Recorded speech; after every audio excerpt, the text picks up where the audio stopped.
Antes de entrar en el tema, hay que aclarar dos puntos. Primero, la diferencia entre lo que es una lengua, un dialecto o un acento es muy difícil de establecer, especialmente cuando también hay intereses políticos o, como este es el caso, intereses religiosos. Por lo tanto, es difícil de decir si lo que se hablaba en Galilea era realmente un dialecto o era simplemente un deje particular que tenían ellos. El segundo punto es que a pesar de que la Iglesia Católica y las iglesias ortodoxas han insistido durante cientos de años de que lo que se hablaba en Israel hace 2000 años era arameo, a mi entender, los historiadores judíos han más que demostrado y hay suficiente documentación para establecer que lo que se hablaba en Israel hace 2000 años era hebreo, concretamente hebreo mishnaico, tal como lo he explicado en videos anteriores. Entonces partimos de estas dos bases, que lo que se hablaba era hebreo y que no necesariamente era un dialecto el de Galilea o era quizás simplemente una diferenciación. Eso es difícil de establecer. Todas las lenguas tienen colectivos que tienen cierto acento o cierto deje que las diferencia de las otras. Y eso lo encontramos en la Biblia desde muy antiguo. En Jueces encontramos este versículo que dice: «Y aconteció que cuando decían los fugitivos de Efraín, quiero pasar, los de Galaad les preguntaban, ¿eres tú efrateo?» Si él respondía no, entonces le decían, «Ahora pues, di Shibolet», y él decía Sibolet, porque no podía pronunciarlo correctamente. También sabemos que las otras tribus también tenían sus puntos diferenciales. Ahora bien, esas diferencias de habla anteriores al exilio no tienen nada que ver con las que encontramos en el Evangelio de Mateo. Mateo 26:73 dice: «Un poco después, acercándose los que por allí estaban, dijeron a Pedro: verdaderamente también tú eres de ellos, porque aún tu manera de hablar te descubre». Dice tu manera, por lo tanto, tampoco la diferencia podía ser demasiado grande. ¿Realmente era un dialecto o era simplemente una manera propia de Galilea de hablar? También lo encontramos en Marcos. Pero él negó otra vez, y poco después los que estaban allí dijeron otra vez a Pedro: verdaderamente tú eres de ellos, porque eres Galileo, y tu manera de hablar es semejante a la de ellos. Ahora bien, Juan también menciona que se dieron cuenta que era Galileo, pero no destaca que fuera por el habla. Esas diferencias, como por ejemplo las que vemos en Jueces, donde no podían pronunciar la letra Shin, una letra que aparece muchísimo en hebreo y también aparece mucho en inglés y que, por ejemplo, en español no aparece, ocurre en todos los lugares. Ahora bien, no todo el mundo que es de un lugar tiene ese acento, porque lo que más marca es tus padres y tu infancia. Con lo que quiero decir que no necesariamente Jesús tenía un acento galileo. Porque, para empezar, sus padres, al menos José, no era propiamente galileo, sino que él era de Belén, por eso se fueron a empadronar allí. Pasó por lo menos su primero o segundo año de su vida en Belén y de allí se fueron a Egipto. O sea que la mayor parte de su infancia no la pasó en Galilea. En Egipto, los judíos eran casi todos bilingües. Hablaban hebreo y hablaban griego. Ahora, eso no quiere decir necesariamente que Jesús aprendiera griego, porque el griego lo hablaban fuera de su comunidad, o sea, en sus casas y en sus barrios hablaban en hebreo y cuando estaban fuera, entonces hablaban en griego. Ahora, lo importante es que ciertamente el hebreo que hablaban en Egipto no era un hebreo con acento galileo, obviamente, ¿no? El motivo por el que se diferenciaba el galileo del judeo era por motivos primeramente históricos y segundo geográficos. Para empezar, Galilea quedaba muy al norte y entre Galilea y Judea estaba Samaria. Ya los samaritanos habían desarrollado su propio dialecto. Ese sí definitivamente es un dialecto porque está muy diferenciado del hebreo. Tengo por ahí un video donde puedes oírlos en el dialecto samaritano. Y más al norte quedaban los galileos. En Mateo 4 se cita tierra de Zabulón y tierra de Neftalí, camino del mar, al otro lado del Jordán, Galilea de los gentiles. Ahí Mateo, lo sabe bien, él era Galileo, está citando a Isaías. Y ya en Isaías a Galilea se la conoce como Galilea de los gentiles. Para eso hay que retroceder un poco a la historia. Los primeros en caer fueron los galileos, que no se los llevaron los babilonios, sino que se los llevaron los asirios. Luego ya vinieron los babilonios a los del sur. Por eso que esas tierras se perdieron para Israel desde muy atrás, antiguamente.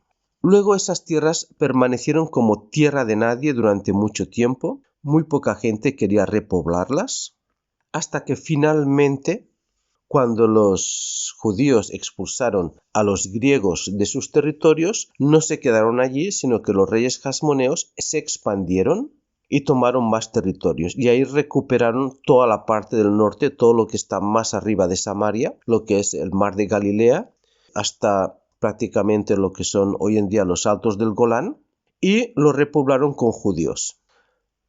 Ahora bien, ¿qué pasó con los gentiles que estaban allí?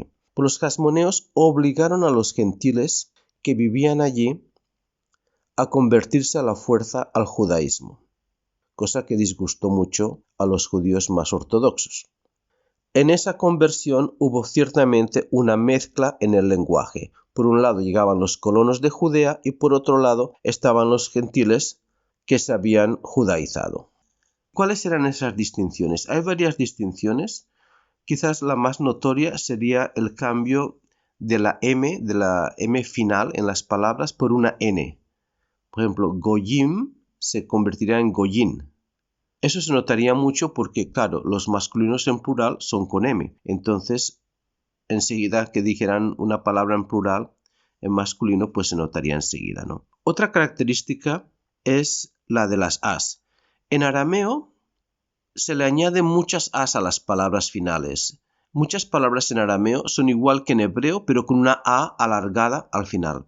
El acento galileo o el dialecto galileo es todo lo contrario. Cogen todas las palabras hebreas que tienen una A al final y las sacan. Entonces, por ejemplo, kama zeole sería kam zeole. ¿Cuánto vale esto? Le quitan las as a muchas palabras o las sustituyen por lo que antes se llamaba una H muda o una H aspirada. Pero la A desaparece, totalmente opuesto al arameo. Y eso influye mucho en cómo evolucionó el nombre de Jesús hasta llegar como nos suena hoy, hispanizado. El primer lugar donde aparece es en Éxodos 17:9, que aparece como Yehoshua.